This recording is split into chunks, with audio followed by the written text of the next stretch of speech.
surprise visit. The vice president stops in Iraq amidst political turmoil and the war on terror. New plan to support gays and lesbians. Congressional Democrats define their side of the debate. Abortion clinics license suspended. We show you how gross violations came to light. And exploring ethical stem cell research. Bishop Paul Tai describes the fusion of faith and science from the Vatican. Those stories and more on EWTN News Nightly for Thursday, April 28, 2016.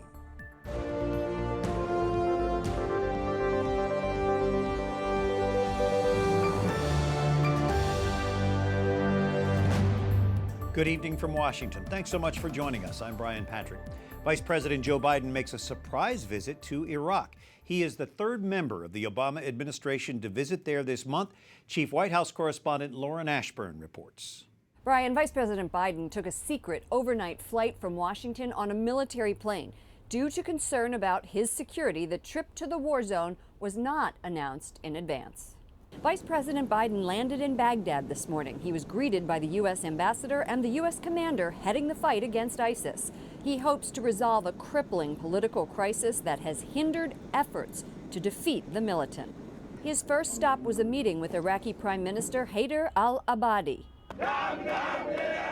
Biden's visit comes amid a wave of protests and demands for sweeping reforms within the Iraqi government.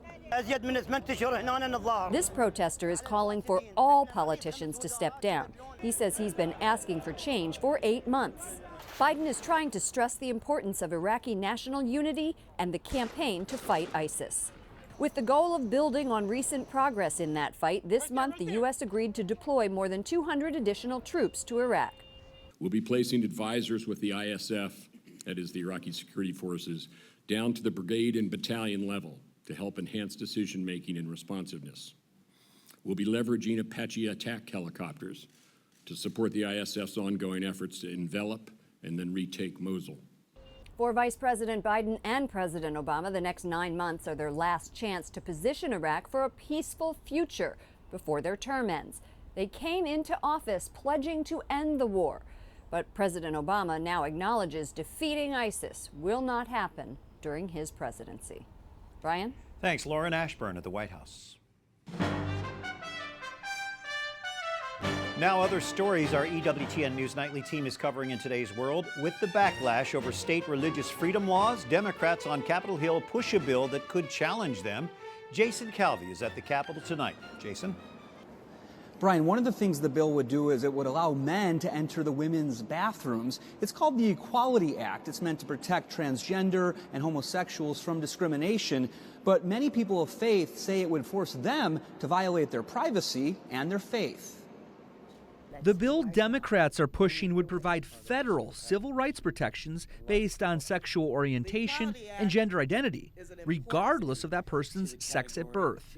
Catholic groups are concerned. Which means that any man can walk into my 10-year-old daughter's swimming locker room and in undress, and there's nothing to do. The answer from one sponsor of the bill? How do you protect the parents then from having people in the bathroom? I'm talking about equality and justice. We're talking about the Equality Act and why non-discrimination and equality for everyone is an important value and tenet of our country. Does it protect the parents at all? The bill says if you receive federal funds, you cannot deny service to people based on sexual orientation or gender identity. We asked lawmakers how it would impact Catholic groups. Is there any protections in this bill for Catholic adoption agencies that would refuse to adopt children to same-sex couples? You know, if there is, I'm sure, or if there isn't, we've certainly debated those laws all the way to the Supreme Court when it came to universal health care in this country. So maybe some of those issues would be taken to the Supreme Court to be decided on by our justices. Organizations that defend traditional family values are sounding an alarm. This is part of an alarming trend of forcing Catholics and other people of traditional faith out of the public square altogether unless we are willing to be complicit in activities that violate our beliefs. And Democrats are calling for a hearing on this bill, which was first introduced last year. It comes as Tennessee's governor signs a bill that allows therapists to deny counseling to people based on the therapist's religious beliefs. This, in part, would protect a counselor, a Christian counselor, from having to counsel a same-sex couple. Brian? All right, Jason Calvi on Capitol Hill, thank you. And the investigation into the San Bernardino terror attack leads to 3 more arrests. The suspects arrested today are accused of marriage fraud conspiracy. The San Bernardino shooting suspect's brother and sister-in-law are among those arrested. Another woman, a Russian immigrant, is also charged. Prosecutors say they lied under oath to get immigration benefits. Italian police arrest 4 suspects, including a Moroccan-born man living in Italy who was ordered by ISIS to carry out attacks on Rome. Prosecutors say investigators intercepted communications from within ISIS territory. These messages allegedly ordered lone wolf attacks in Italy, focused specifically on the Holy Year of Mercy pilgrimage. The death toll in Syria rises after a wave of airstrikes and shellings rocked the northern city of Aleppo. The UN envoy for Syria warns the attacks are stalling peace talks in Geneva, potentially ending the chance of a ceasefire. Wyatt Goolsby reports. Syria's ongoing civil war claims 60 more lives, all within the last 24 hours. First responders say the latest round of airstrikes brought down at least 1 residential building in Aleppo. A top UN envoy says the stakes are high. So many humanitarian health workers and relief workers are being bombed, killed, maimed at the moment. All eyes have been on Syria since a hospital supporting Doctors Without Borders and the Red Cross were hit overnight. Dozens died, including patients and medical staff. Doctors Without Borders is appalled that this continues to happen. This is not the first time, this is the 7th time that a Doctors Without Borders supported hospital has been attacked in this year alone. It's unclear who is responsible. Opponents to Syrian President Bashar Assad blame his government, pointing out most of the bombing is in a rebel-held part of the city. Fighting has been intensifying as government troops pursue a major offensive backed by Russian air forces. The United Nations is appealing to the United States and Russia to help revive the peace talks and a ceasefire, but some of the leading negotiators say right now the fighting in Syria is making it almost impossible to have constructive talks. Brian? Thank you, Wyatt. Catholic bishops in Venezuela expressed concern about deteriorating conditions there. Protesters, upset with daily blackouts blamed on an energy crisis, are setting fires and looting businesses. Government offices are closed for the rest of the week. The president says they'll only be open Mondays and Tuesdays in a bid to save electricity. The bishop tells the Vatican news agency that Venezuelans are suffering, lacking the basic necessities. Ted Cruz's vice presidential pick is praised by the pro-life group Susan B. Anthony list. It calls Carly Fiorina the ideal candidate to challenge Hillary Clinton on issues relating to women. Carly Fiorina has spoken very eloquently on the Unborn Child Pain Capable Act. She's spoken about how Planned Parenthood should be defunded in this country. She really was the most outspoken candidate among the presidential candidates. And I don't believe Ted Cruz could have picked anyone better to take on Hillary Clinton on the issue of life. Fiorina was on NBC today, MSNBC, saying that Donald Trump will get shellacked by Hillary Clinton if he is nominated. And Trump says Cruz can't win even with Carly Fiorina. Cruz can't win. What's he doing picking vice presidents for? Can't win. Can't win. You know, on television they say it nicely. He has no path to victory. That's a nice expression, right? No path to victory. He's got no path to victory. He's mathematically eliminated. Trump and Cruz have been crisscrossing Indiana ahead of next week's primary there. Well, a 3-day meeting on ethical stem cell research gets underway today in the Vatican. It promotes therapies using adult stem cells, which the Catholic Church supports. Bishop Paul Tai with the Pontifical Council for Culture joining us from Rome. Your Excellency, this is the 3rd year the Vatican has put this conference on. What is the goal or the aim of the conference? I think the overall aim of the conference is to draw worldwide attention to the area of regenerative medicine, where we're seeing enormous developments, particularly in the area of adult or ethical stem cells, where we're seeing the emergence of new therapies and new hope for so many people who are sick. And the aim of the Vatican in sponsoring this conference is to get together not just the scientists, although they are there, the doctors are there, the patients are there, and the patient advocacy groups, but also to bring communicators and people who are involved in business and philanthropy together, so we can create a community which will help to spread the news about this new, exciting therapy that is offering great hope to people who in the past maybe wouldn't have had much hope. And what real role can the church play in this area of medical research and its impact on culture? Well, I think the area of healthcare and medicine is at the core of the church's interest. If we go right back to the life of Jesus, obviously the miracles of healing, of bringing people back into the fullness of health, were at the core of how he expressed his love for people. The church continues to have that concern for those who are sick, those who are weak, those who need strength and help. I think therefore in the particular ways in which that's done, or so many of the Catholic universities and healthcare facilities are involved in the research, individual Catholics are themselves involved with the research. And I think we can help then by ensuring that also attention is given to the appropriate ethical issues. We all want to ensure that any research that's going on fully respects the dignity of human beings from conception through to natural death. I think we're also concerned that there's attention to economic justice, that the benefits of these research, the new therapies, will become available to all people, not just those who are fortunate enough to have the money or the insurance cover that enables them to get that attention. I think it's also in setting the priority that we give attention to diseases and illnesses where there's not maybe so obviously a market for the future products of the work. Very important work and an interesting debate. Bishop Paul Tye with the Pontifical Council for Culture. Thank you so much for joining us. Thank you, Brian. Thank you very much. Coming up, pro-life supporters say allegations of serious violations at a Virginia abortion clinic are part of a much bigger problem.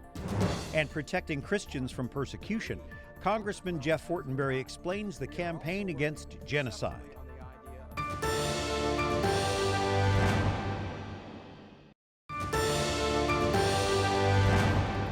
Today, April 28th, is the feast of St. Gianna Beretta Molla, an Italian doctor, wife, and mother. She died on this day in 1962, a week after giving birth to a baby girl. St. Gianna is patroness of mothers, physicians, and the unborn.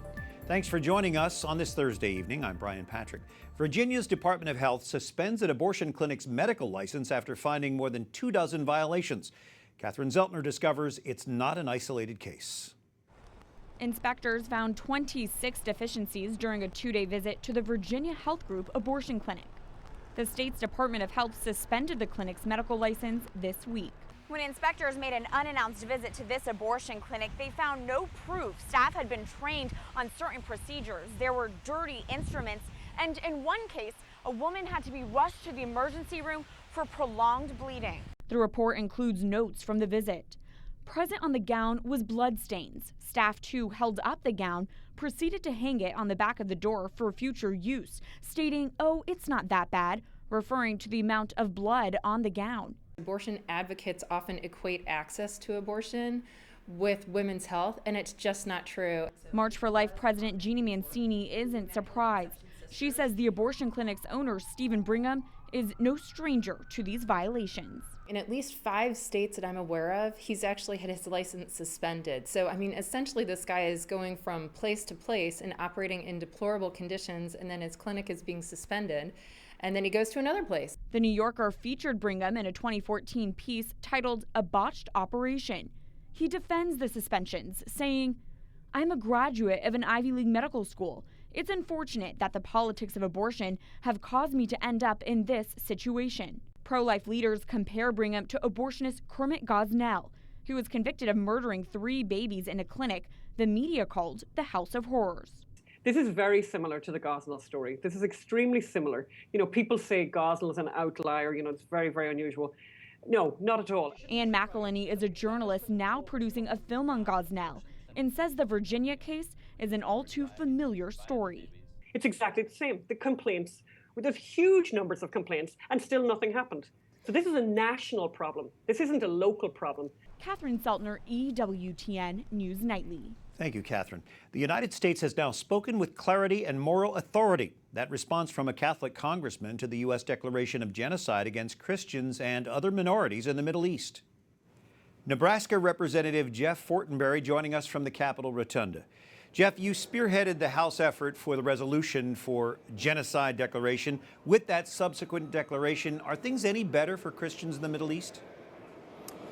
Well, the purpose of the declaration was to declare what was already fact, that ISIS was systematically attempting to exterminate Christianity, Yazidi communities, as well as other religious minorities in Iraq and Syria. So what the resolution, I think, has done, along with the subsequent declaration of genocide by Secretary of State Kerry, has elevated consciousness on this issue, has attacked the scandal of indifference and the scandal of silence that surrounded it, has given people on the ground there hope. In fact, I read something from Cardinal Dolan, who just returned from the area, and said people do want to stay, and has given other communities, such as the Yazidis, an enhanced feeling of hope in the midst of an ongoing tragedy. It also serves as a gateway for further policy considerations that are being crafted now that would help bring about security settlement in the Christian and Yazidi areas of Iraq and protect religious minorities and help them have a right to return to their ancient homeland and the right to full participation in any future governing structures. Your resolution passed unanimously, so there obviously was support for that.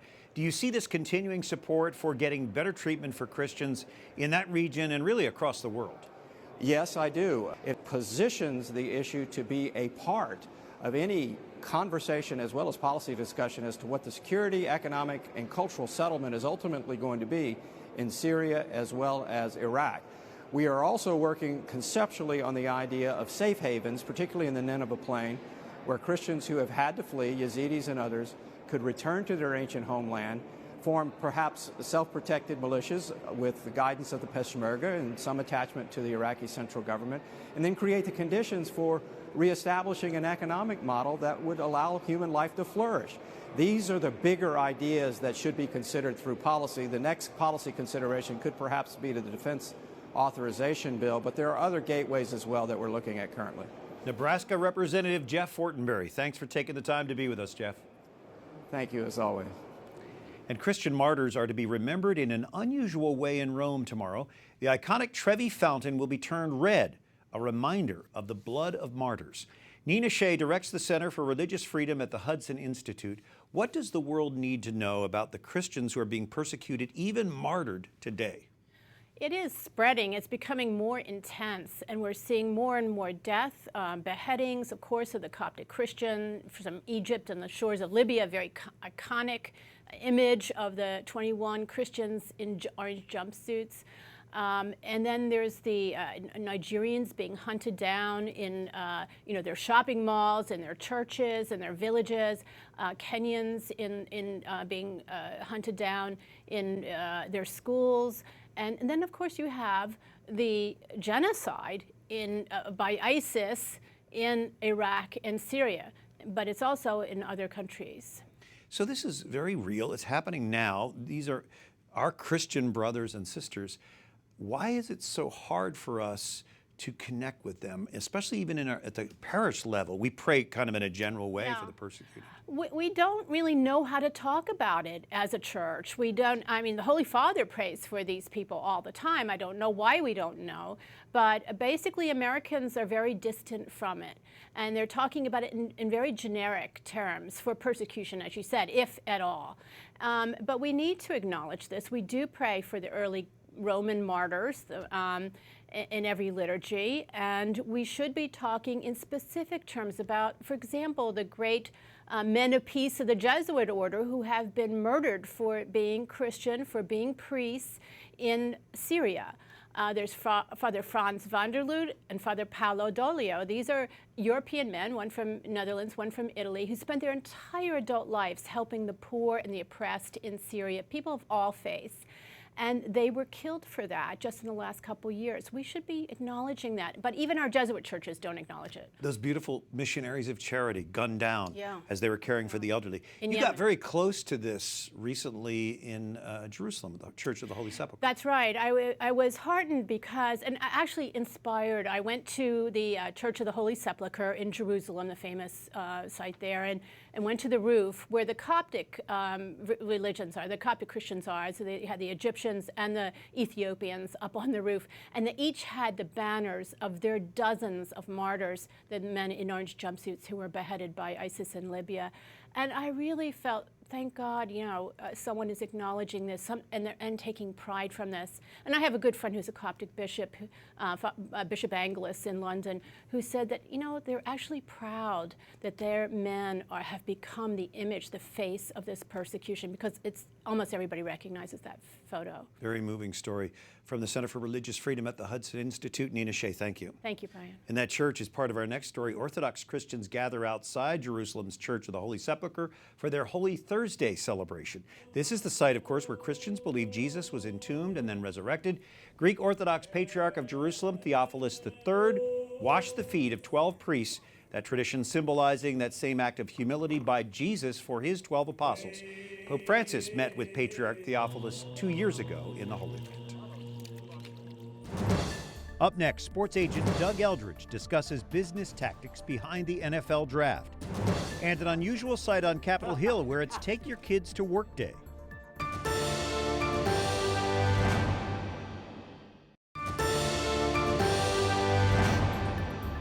An overflow crowd gathers at the conversion of St. Paul's Shrine in Cleveland, celebrating a memorial mass for Mother Angelica. Wednesday marked 1 month since her death on Easter Sunday. This shrine is where Mother entered the religious life in 1944. Thanks for joining us this Thursday evening, the 28th, and as round one of the NFL draft begins in Chicago tonight, huge amounts of money and the future of aspiring players are on the line. Sports agent Doug Eldridge from the DLE agency is with us, and the stakes keep getting higher. Compare NFL revenue with other pro sports. Well, the NFL virtually has a money printing machine out back. At $12 billion per year, they generate more money in 12 months than the NBA, MLB, and NHL combined. So they truly are in a league of their own in that regard. $12 billion. $12 billion. Now they have an exclusive deal with Twitter. Tell us about that. Well, this is incredibly exciting. For the first time ever, they're going to be live streaming games. See, what you have to understand is part of that $12 billion comes from their hefty traditional media contracts. When you look back at 2011, the NFL had $2 billion guaranteed if not a single down was even played. And so part of the delay in really getting into the streaming digital media was how do we monetize it to the levels that we used to traditional media? A huge part of that $12 billion comes from television contracts. So to some degree, this was inevitable. It also keeps pace with the fact that we're an increasingly mobile society and people want access to things on the go. So NFL, once again on the front edge and monetizing it every step of the way. Keeps them connected to the game as well, especially the young people. So you're a sports agent, you represent these guys. What's a young guy, young healthy man, anxious about the draft? Is he concerned at all about his health, specifically concussions? Yes, but that's yes with an asterisk. And here's what I mean. They're concerned because there's more information, there's more exposure, and gradually there's more transparency. So the more information you have, of course they're going to be concerned. But I say an asterisk because there's a difference between being concerned and being deterred from pursuing their lifelong dream. What you are starting to see on the other half, though, Brian, is a group of younger players retiring, as opposed to being pushed out to pasture, as we kind of joke. When guys age out right around 30 years old, which is why the average NFL career is only 2.5 years, you are seeing an undercurrent of kids getting out of the game at a younger age. But in terms of that concern trickling into a deterrent mechanism that they're not going to pursue it, you're just not seeing that. They're the 1% of the 1% statistically, insofar as any kid that laces up their shoes or snaps on the helmet. So these guys they worked very, very hard. You're going to see an entire night of primetime coverage, first round tonight, rounds 2 and 3, also in primetime tomorrow, an entire day on Saturday. All right, Doug Eldridge with the DLE agency, thank you. Thank you. Well, something unusual happened at House Speaker Paul Ryan's weekly news conference today. Good morning. Good morning. Welcome. I want to welcome our new special guests. Joining Capitol Hill journalists were some of their kids. Ryan invited reporters to bring them for Take Our Daughters and Sons to Work Day at the U.S. Capitol. Speaker Ryan even once stopped a reporter from quoting a swear word. Of course, the kids were there. It is a memory they will all treasure. Does everybody? With a picture to prove it for years to come. Until tomorrow, for the EWTN News Nightly team, I'm Brian Patrick as we leave you tonight with the lights of Rio de Janeiro. City landmarks were illuminated last night, 100 days before opening ceremonies for the 2016 Summer Olympics.